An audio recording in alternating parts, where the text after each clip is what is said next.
Bab 1506. Baik Lenan dan Philip sama-sama terkejut. Biar kondisi Philip sembuh total?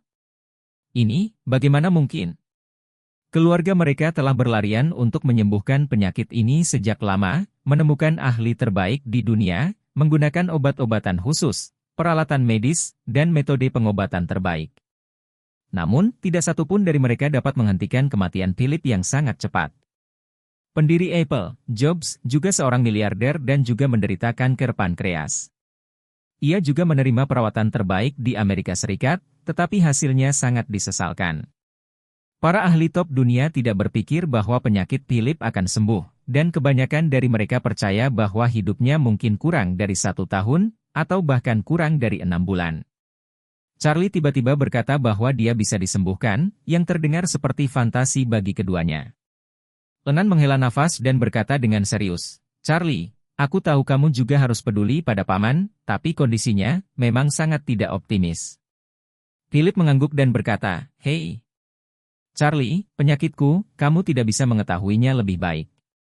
Kanker pankreas adalah kanker yang paling ganas, dan saya sekarang berada di stadium lanjut. Itu telah menyebar ke seluruh tubuh. Sudah terlambat seperti kata pepatah, bahkan bagi dewa kesehatan pun sulit untuk diselamatkan."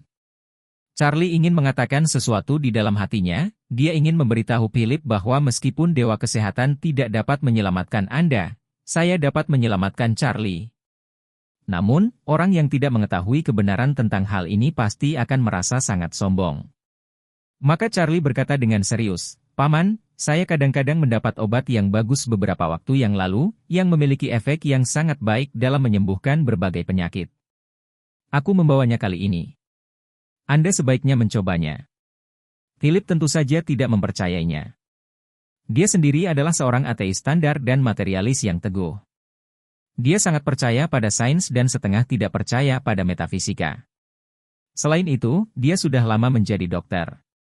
Materi dan literatur yang relevan telah dipelajari secara menyeluruh dan dia juga 100% yakin bahwa dia putus asa, jadi ketika dia mendengar kata-kata Charlie, dia hanya menggelengkan kepalanya tanpa daya dan berkata, "Charlie, kamu memiliki hati ini, paman sangat bersyukur, tetapi tingkat penyakit yang menyeramkan ini, mungkin jauh di luar pemahaman Anda."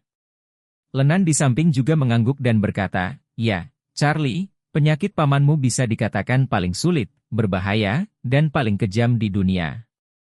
Charlie tahu mereka pasti tidak mempercayainya, jadi dia berencana untuk mengeluarkan pil permajaan dan membiarkan Philip mencobanya.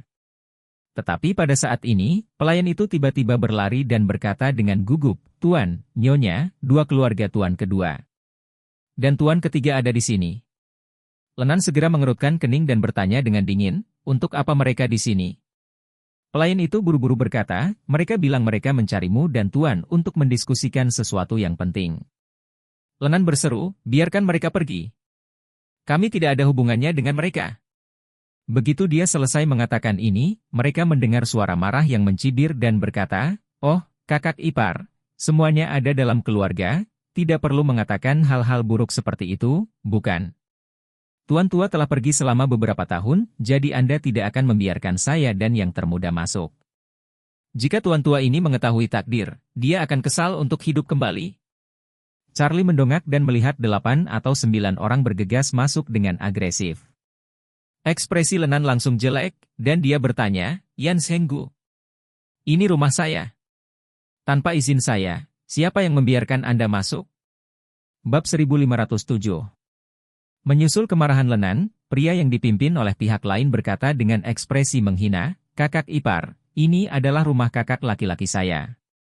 Apakah saya perlu menyapamu saat saya datang ke sini sebagai adik laki-laki?"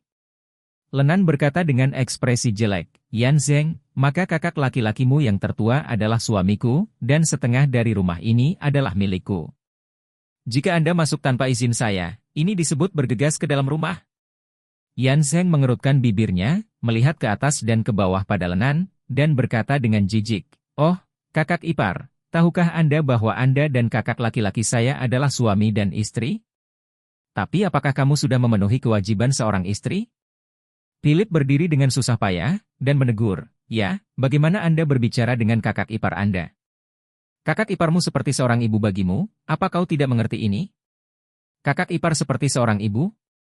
Yan Zheng mencibir, kakak laki-laki, jangan lupa, dia adalah orang luar dalam keluarga Gu, dan sebagai menantu dari orang tua dan putra Gu, dia gagal melahirkan cucu tertua Gu. Ketika orang tua kami meninggal, tidak ada cucu tertua dalam keluarga. Dia adalah orang berdosa dari keluarga Gu kita. Ketika Lenan mendengar ini, wajahnya langsung menjadi sangat jelek dan sedikit sedih. Philip gemetar karena marah, mengambil mangkuk porselen tulang, dan membantingnya ke tanah. Mangkuk porselen pecah di bawah kaki Yan Zheng. Segera setelah itu, dia berseru, Yan Zheng, Anda tidak ingin mempermasalahkan hal ini. Kakak iparmu hampir meninggal karena distosia saat dia melahirkan Sarah. Sejak itu, aku bersumpah tidak akan pernah membiarkan adik iparmu melahirkan lagi. Untuk anak kedua, orang tua juga sangat menghormati ini ketika mereka masih hidup, dan bahkan kedua orang tua mereka tidak memiliki pendapat apapun. Kualifikasi apa yang harus kamu bicarakan di sini? Yan Zheng berkata dengan nada menghina, kakak, orang tuaku mengatakan mereka menghormatimu, tapi tidak tahu betapa menyedihkan kejadian ini di hatiku. Hanya saja saya malu untuk mengungkapkannya di depan Anda. Setelah jeda, Yan Zheng berkata lagi, lebih jauh lagi, sejujurnya, saya bahkan curiga bahwa orang tua kita meninggal secara prematur, yang banyak berkaitan dengan akumulasi depresi dan penyakit di dalam hati mereka. Lagi pula, pasanganmu yang membunuh mereka. Sarah merasa bahwa dia adalah seorang junior pada awalnya, jadi dia menahan amarahnya dan tidak menyela, tetapi kali ini, melihat paman keduanya berbicara terlalu berlebihan, dia langsung berteriak, paman kedua. Jangan bicara terlalu banyak. Ini adalah keluarga saya. Ini bukan giliranmu untuk datang dan berteriak ke sini.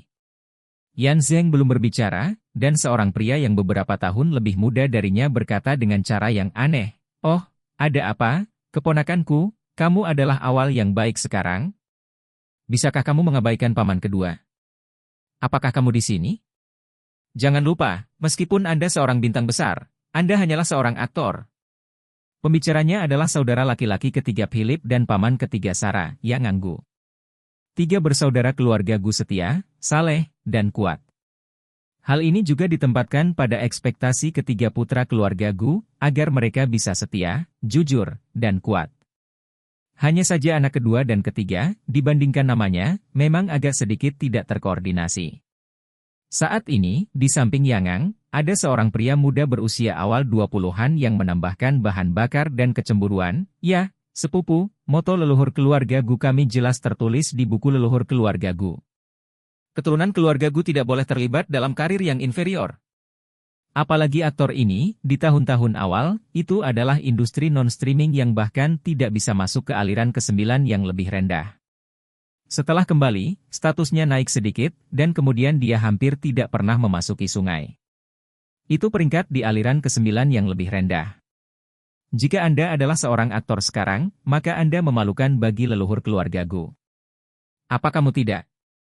Sarah menggigit gigi putihnya dan berkata dengan marah, Wei Guang, kamu hanya tahu bagaimana menghabiskan waktu dan minum, makan dan minum darah, mengapa kamu di sini untuk menudingku?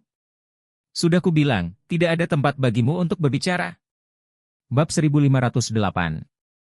Wei Guang mengerutkan bibirnya dan berkata, oh, sepupu, kamu sangat temperamental.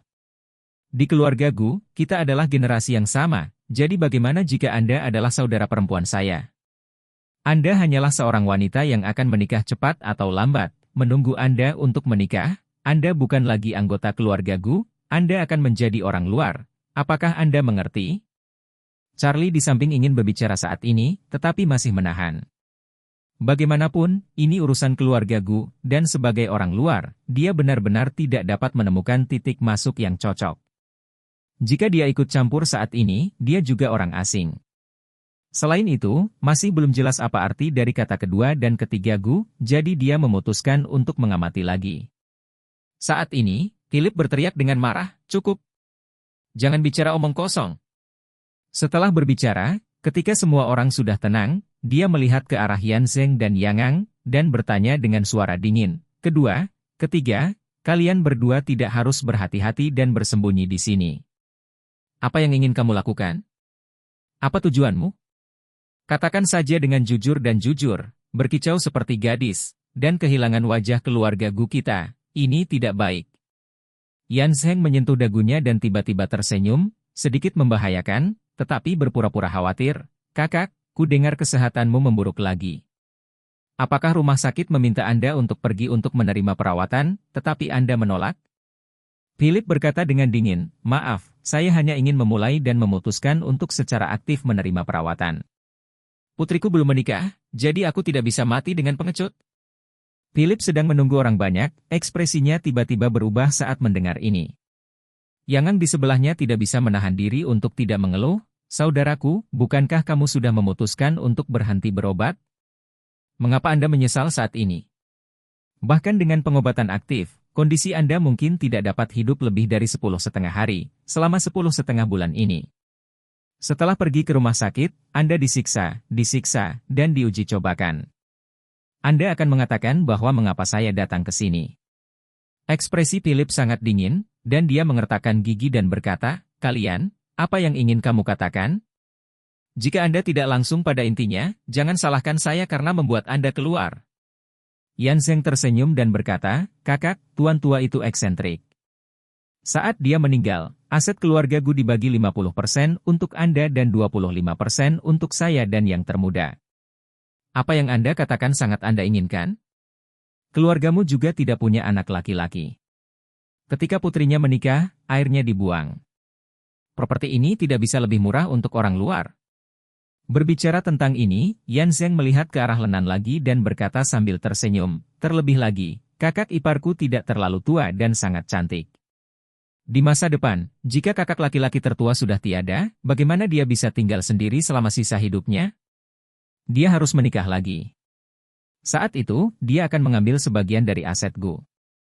Kami tidak tega mengurus setengah dari aset keluarga. Pada akhirnya, mereka akan jatuh ke tangan orang luar bersama istri dan anak perempuan Anda.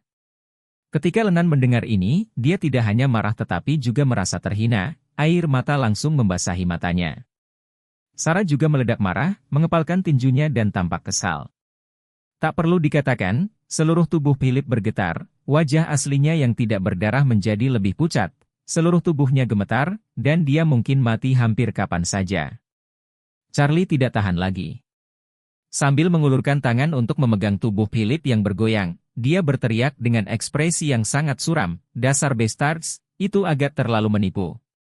Bab 1509. Ketika Yan Zheng, Yang Ang dan yang lainnya melihat Charlie ketika mereka masuk, mereka tidak memperhatikannya. Mereka datang hari ini, dan semua tujuan mereka difokuskan pada 3 anggota keluarga Gu, dan mereka memperlakukan Charlie dan para pelayan lainnya sebagai bukan apa-apa. Namun, mereka tidak menyangka pemuda ini akan berani menantang mereka di sini, bahkan mengatakan bahwa mereka sebagai bastards, tiba-tiba menjadi marah. Keluarga Gu di Eastcliff berada di urutan kedua setelah keluarga Su dan keluarga Wade dalam kekuatan, dan total aset juga di atas level triliun. Sekalipun Yan Zheng dan Yang Ang masing-masing hanya memiliki 25% dari aset keluarga Gu, tetapi jika masing-masing orang mengeluarkannya secara terpisah, apakah juga orang kaya teratas, menghancurkan orang-orang yang dikenal di daftar kaya sekarang tidak ada artinya. Jadi, bagaimana mereka bisa menerima bahwa junior tak dikenal berteriak pada mereka di sini? Oleh karena itu, Yan Zheng langsung marah dan menunjuk ke arah Charlie dan berteriak dengan dingin, "Nak, tahukah kamu siapa saya? Bicara padaku seperti itu, apa umurmu panjang?" Charlie mencibir dan berkata, "Tentu saja saya tahu siapa Anda. Sebagai Hole, Anda sebagai Hole nomor 1, orang di sebelah Anda adalah Hole nomor 2, dan si kecil yang baru saja berteriak-teriak, pasti sebagai Hole nomor 3, sisanya. Jika ada yang ingin menyortir, bicaralah lebih awal, jangan sampai mereka melewatkan nomor teratas." Yan Zheng dan Yang Ang adalah pewaris keluarga Gu, dan mereka juga menerima pendidikan kelas atas sejak mereka masih muda. Keduanya adalah tipikal binatang buas dalam pakaian, dilatih di bawah pendidikan elit.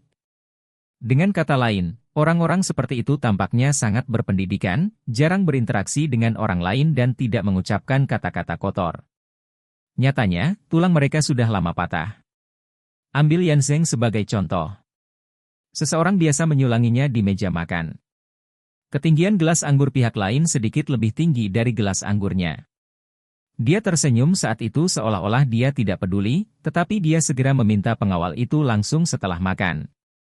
Dipaksa menghentikan mobil lawan, menarik lawan keluar dari mobil, dan mematahkan tangannya. Ini hanya masalah kecil.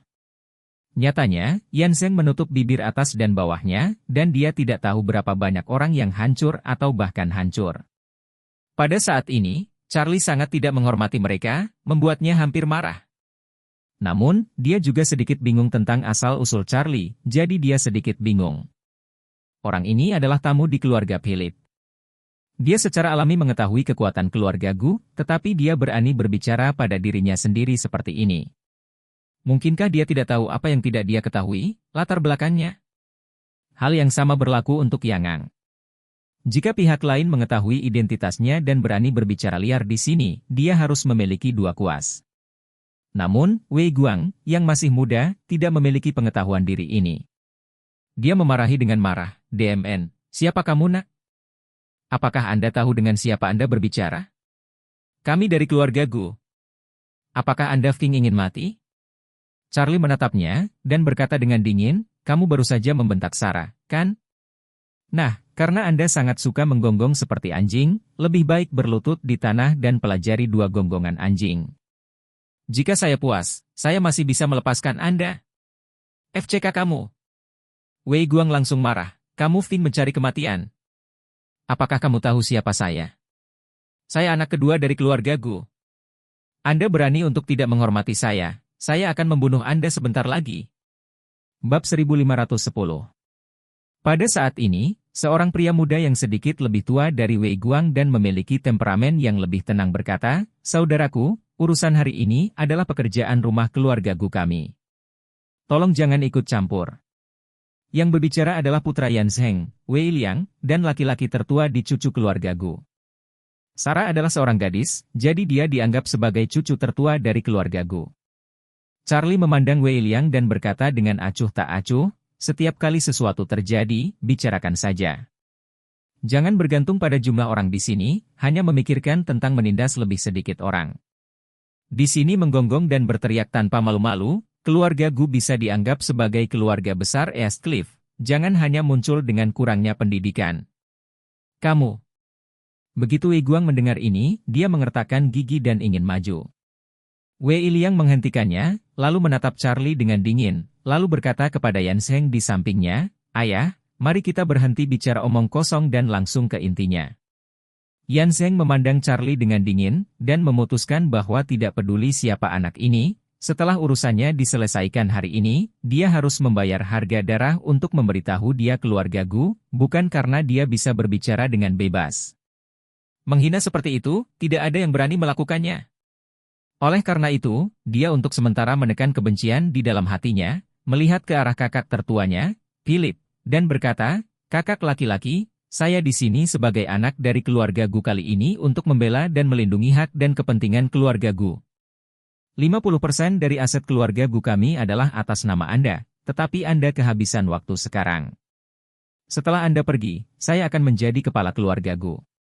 Tentu saja, saya tidak bisa duduk dan melihat 50% dari aset Gu mengalir ke nama orang luar.